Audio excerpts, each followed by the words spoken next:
What's the latest on the Israel-Hamas war? Nearly 500 reported killed in Lebanon after the IDF carries out the largest wave of airstrikes targeting Hezbollah missile and weapons arrays. Hezbollah retaliates with over 200 rockets fired deeper into Israel, with escalations continue to spiral into the night.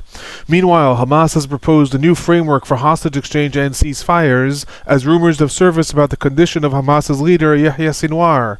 I'm Alon Burstein. Let's dive deep into the latest on the Israel-Hamas War.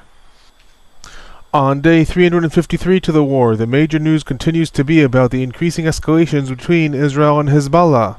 After the escalations of the past week, the past 24 hours have marked the largest exchange of fire between the sides since the war began. As a reminder, in the past week there were pager and walkie-talkie attacks, hundreds of rockets and drones being fired by Hezbollah, and an IDF assassination of Ibrahim Akil, the leader of the Radwan force, during a meeting that was reportedly aimed at planning a Hezbollah invasion of Israel's north, modeled after Hamas's October 7th attack. Then, in the last 24 hours, there have been the largest escalations that we have seen since the war began on this front. On Sunday and Monday, the IDF launched a massive series of airstrikes throughout southern and northern Lebanon. Officially terming this new phase of the escalation Operation Northern Arrows, the IDF carried out over 650 airstrikes in Lebanon in the last 24 hours, targeting Hezbollah rockets and missiles, launching sites and infrastructure that were reportedly hidden throughout homes and villages throughout Lebanon. Already in the morning of Monday, the IDF published warnings to Lebanese civilians in a series of villages to distance themselves from the sites where Hezbollah has housed such equipment. And it was also reported that Lebanese civilians were receiving text messages and leaflets were dropped warning civilians that a massive wave of airstrikes is commencing and that they are to evacuate the areas where Hezbollah has stored this weaponry. By midnight in the Middle East, the IDF reported carrying out over 650 airstrikes, targeting over 1,600 targets throughout Lebanon, ranging from southern Lebanon to the Bekaa Valley to Beirut. A Sharik news site even reported that attacks took place in the Farah Valley, this is 130 kilometers north of the Israeli border, as well as in the areas of Baalbek. Hezbollah retaliated throughout the day, launching over 200 rockets and missiles towards Israel, expanding the range of fire further south than it has fired since the war began. In addition to these areas in the northern parts of Israel, rockets also targeted the areas of the Carmel Mountain, Beit Jan, Haifa, and there were also missiles that targeted areas in the West Bank and in the Krayot. Towards evening, there was a major bombing that occurred in the area of Beirut, with the target reportedly being Ali Karaki. Karaki is, after the latest assassinations of Ibrahim Akil, one of the most prominent figures in Hezbollah. He is the person who's in charge of the quote-unquote southern front, making him the overarching commander of Hezbollah's activity in southern Lebanon, i.e. the person who is the overarching commander of most of the rocket fire towards Israel. Conflicting reports have emerged about the result of that assassination. Sky News in Arabic reported that Karaki was in fact killed. The Saudi Al Arabiya reported that Karaki was injured but not killed. Hezbollah later put out an official statement stating that Karaki was neither killed nor even hurt in that attack, and while some people have raised speculation about the credibility of Hezbollah's announcement, it is noteworthy that Hezbollah has thus far in the war always confirmed when such assassinations are in fact successful. That doesn't mean that this time what they're saying is right or not right. I'm simply bringing that fact also. There are a lot of conflicting reports about the success of that attempted assassination. Thus far, the Lebanese Health Ministry is reporting that 492 people have been killed throughout the day in Lebanon, as well as 1,645 that have been injured. It's important to note that the number is likely to increase in the coming hours. The ministry reported that among those killed there are also 35 children and 58 women. In addition to that, thousands of people have been seen evacuating the areas of Tzor and Beirut, reportedly heading primarily towards the areas of Sidon and the Lebanon mountain.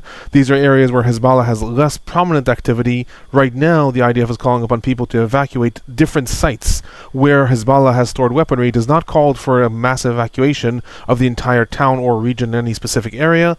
Remains to be seen how these things develop. With regards to the ongoing pressure and this escalation, in Israel there have been repeated public statements that the country is going to continue to push Hezbollah until it accepts a diplomatic resolution that resolves the current situation.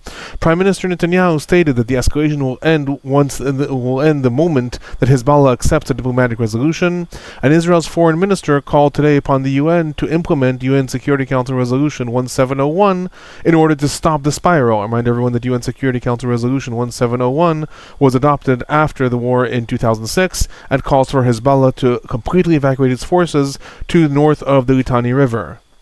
Meanwhile, throughout the day, the deputy leader of Hezbollah, Ali Qasem, stated in a funeral that the war will not stop until the war in Gaza stops, and that the response to this latest flare-up is going to be that more areas in Israel are going to come under Hezbollah's fire. Related to this, on the regional level, Iran implied today that it may participate in the fighting if the IDF carries out more escalations, and a drone was also intercepted in the Golan Heights in Israel, reportedly was fired by the Islamic resistance in Iraq, likely that is also associated with this latest round of escalations. Right now, it is expected that these escalations are going to continue throughout the night and in the next day between Lebanon and Israel. It is very likely we're going to see many more IDF airstrikes at continuing escalating rate, and that Hezbollah is going to also increase its rocket and missile fire towards Israel. Israel has repeatedly stated that it is not interested in a ground invasion into Lebanon, however, that it is intended to return its civilians to the northern parts of Israel safely. In the United States, reportedly, there's a lot of concern that this is going to spiral into a ground invasion of Lebanon. There were reports today that the United States has pressured Israel to make clear what are its intentions, and that Israel, at least what was reported, assured the United States it does not intend on invading Lebanon with ground forces as of now. However, as always, everything is contingent upon the ongoing developments. Alongside this, while the fighting in the Gaza Strip is continuing, and there were major airstrikes that were reported in the areas of Deir el-Balah as well as in the areas of Rafah, the main additional news from the past days relates to the hostage and truce negotiations. While the negotiations themselves appear to be at a complete stalemate, there were several developments that are noteworthy from the past days. First, on Sunday, Hamas published a new proposal outlining 7 principles that the movement's leadership has agreed upon in order to move the negotiations forward. Those principles are: 1. The entire hostage exchange will last no more than 3 weeks. 2. The complete return of all hostages, civilians and soldiers, both alive and dead, in exchange for an agreed-upon number of Palestinian prisoners who will be released. 3. The complete ceasefire and end of military activity from both sides. 4. Complete Israeli withdrawal from the Gaza Strip and a return to the October 6th borders. 5. A 5-year ceasefire in which no side will take any offensive military action against the other side. 6. International guarantees for implementing the agreement. And 7. The rebuilding of the Gaza Strip under international supervision. It's important to note, these are broad principles. They're not an actual framework for implementing any hostage exchange or ceasefire. Some of these are relatively new, like suggesting that there will be 1 3-week exchange of all hostages. Some of these are just repeats of previous deals. Hamas is likely proposing this now in a way to try to signal to negotiators that Hamas would like to reignite the stalled process, trying to suggest a new framework saying, we can start from here, or maybe we can start from somewhere else. That was published all on Sunday. 2 more news items from the past days that may be relevant to this specifically. First, in a relatively surprising move, on Sunday, Israeli Prime Minister Netanyahu confirmed to one of the Knesset's committees what has long been rumored in different news sites and intelligence agencies. He stated that Israel believes that only half of the hostages are currently still alive in the Gaza Strip. While different news sites have reported over the past months that Israel's intelligence believes this to be true, Netanyahu making it public has significant implications when it comes to the hostage negotiations. Hamas has thus far consistently refused to supply a list of of which of the hostages are alive and which are dead, seemingly in an attempt to leverage the information and secure more concessions during the negotiations. According to reports, Israel has believed for several months already that only half the hostages are alive. The Israeli Prime Minister's statements may be an attempt to reduce Hamas's bargaining position. However, the timing of the announcements, specifically while there are no high-level negotiations going on, but on the same day that Hamas has issued this new proposal, may be a return signal from Israel stating if we are going to start negotiations again, it is going to be from this level where we are confirming that only half the hostages are alive. Again, that is speculation on my part. It is just, I will say, majorly coincidental that both those things happened on the same day.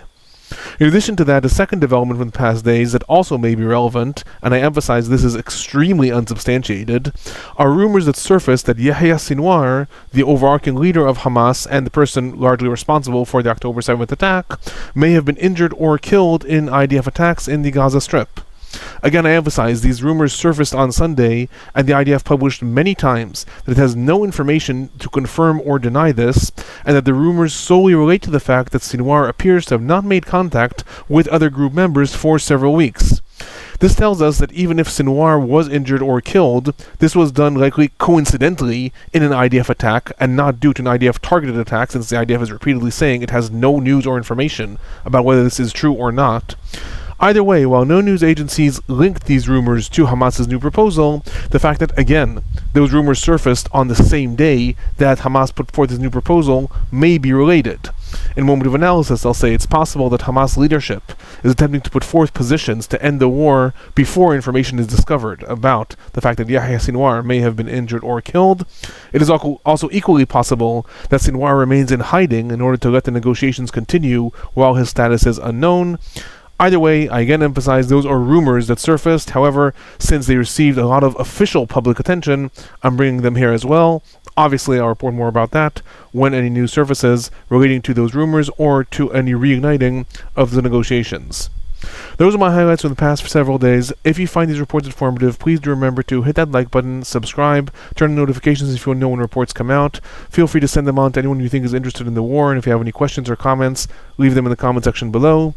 I'm Alon Burstein. I'm a visiting assistant professor and an Israel Institute fellow in the Department of Political Science at Tufts University. Thanks for watching.